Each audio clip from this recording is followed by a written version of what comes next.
আমার পকেটে একটা রুমাল থাকে, সাদা রুমাল। এই রুমাল দিয়ে যখন দস্তরখানা থাকে না, তখন আমি এই রুমালটা টেবিলের বিছায় দিই।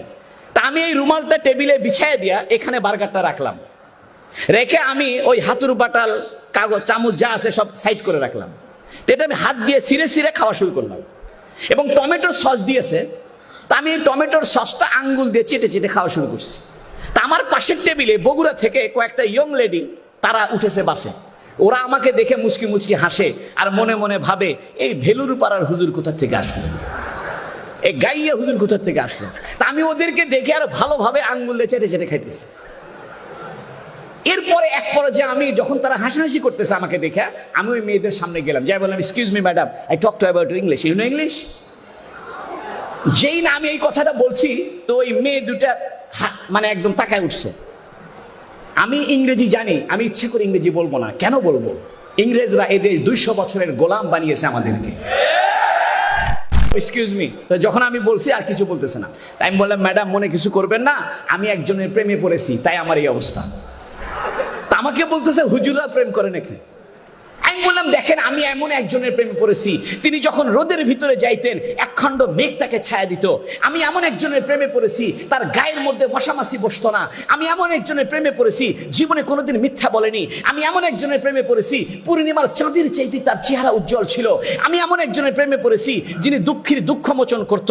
আমি এমন একজনের প্রেমে পড়েছি, যিনি বিধবার আশ্রয় ছিল। আমি এমন একজনের প্রেমে পড়েছি, যিনি অসহায়ের সহায় ছিল। আমি এমন একজনের প্রেমে পড়েছি, যার শাফাত ছাড়া আপনি জান্নাত পাবেন না। আমি এমন একজনকে ভালোবাসি, যার থুতু মোবারক ছিল সুগন্ধ। আমি এমন একজনের প্রেমে পড়েছি, যার গায়ের ঘাম ছিল সুগন্ধ।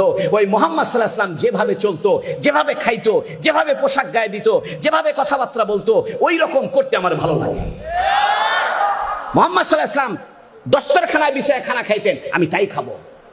মুহাম্মদ সাল্লাল্লাহু আলাইহি ওয়াসাল্লাম টাকনুর উপরে কাপড় পরতেন, আমি তাই পরবো। মুহাম্মদ সাল্লাল্লাহু আলাইহি ওয়াসাল্লাম দাড়ি রাখছেন, আমি দাড়ি রাখবো। মুহাম্মদ সাল্লাল্লাহু আলাইহি ওয়াসাল্লাম মেসওয়াক করেছেন, আমি মেসওয়াক করব। আমার পকেটে মেসওয়াক থাকবে। আপনি এটাকে খাটো করে দেখতে পারেন না? ছোট ছোট সুন্নত আজকে আমরা বাদ দিয়ে ফেলছি, হুজুর সাল্লাল্লাহু আলাইহি ওয়াসাল্লামের আদর্শকে আমাদের জীবনের থেকে দূরে সরিয়ে ফেলছি। আপনি ব্রাশ করেন, সমস্যা নাই, পেস্ট ব্যবহার করেন, এটা চিকিৎসা হিসেবে করেন, কিন্তু একটা গাছের ডাল হুজুর সাল্লাল্লাহু আলাইহি ওয়াসাল্লামের সুন্নত হিসেবে রাখেন। আপনি খানা খাওয়ার সময় আঙ্গুলটা চেটে খান, প্লেটটা আঙ্গুল দিয়ে চেটে খান। মেডিকেল সায়েন্স বলতেছে, যে ব্যক্তি আঙ্গুল চেটে খায়, প্লেটটা চেটে চেটে খায়, তার মুখের ভিতরে এক ধরনের লালা সৃষ্টি হয়। এই লালাটা তার হজমের উপকার করে। আপনি মুহাম্মদ সাল্লাল্লাহু আলাইহি ওয়াসাল্লাম চিনলেন না। ও যুবক, আমার কলিজা ফেটে যায়। তুমি কিডসকে চিনলা, বাইরনকে চিনলা, হুমায়ুন আহমেদকে চিনলা, আইয়ুব বাচ্চুকে চিনলা, গোটা দুনিয়ার সমস্ত তোমার সেলিব্রিটিদের চিনলা। পৃথিবীর সবচেয়ে সেলিব্রিটি, পৃথিবীর একমাত্র সেলিব্রিটি মুহাম্মদুর রাসূলুল্লাহ সাল্লাল্লাহু আলাইহি ওয়াসাল্লাম। আমি তোমাদেরকে উদাত্ত আহ্বান জানাবো, মুহাম্মদ সাল্লাল্লাহু আলাইহি ওয়াসাল্লামের সুন্নতকে আঁকড়ে ধরো। আমি আপনাদেরকে 2টা দাওয়াত দেওয়ার জন্য আসছি। 1 নম্বর দাওয়াত, কোরআনকে ধরেন। ও যুবক, কেন আপনার জন্য ইসলামী শিক্ষা প্রয়োজন? ইসলামী শিক্ষা না হলে আপনি মানুষ থাকবেন না।